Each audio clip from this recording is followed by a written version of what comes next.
Alright, I'm going to start a video series on basically free power, because I've already got 1600 watts of solar panels and two 500 watt wind turbines. I'm going to give my wife the phone so I can point out stuff and share it. I'm going to go in the mechanical room.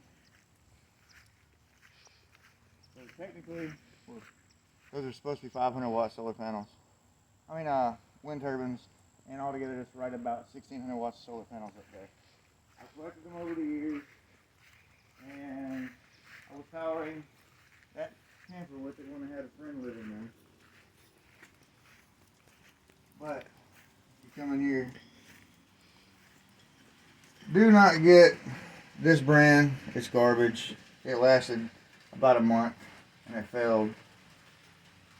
That was my battery rack. I've got a little cheap Chinese charge controller which works good. If you can get in here and show right here, I've got two bridge rectifiers, one per wind turbine. I have them connected together so that when both turbines are going, I get max power.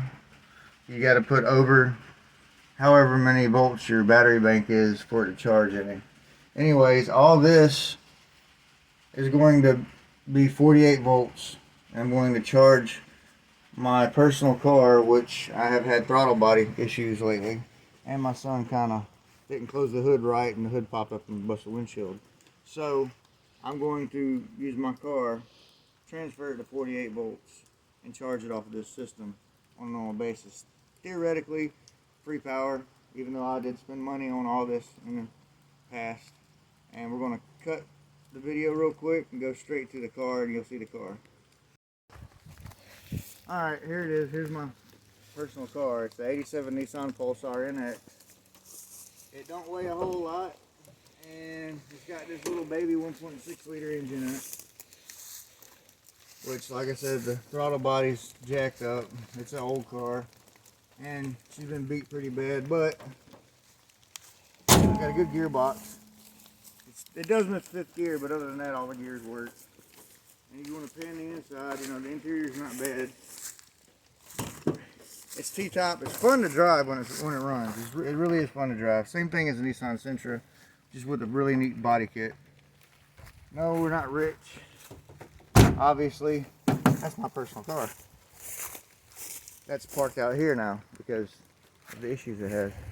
Anyway, the next video will probably be me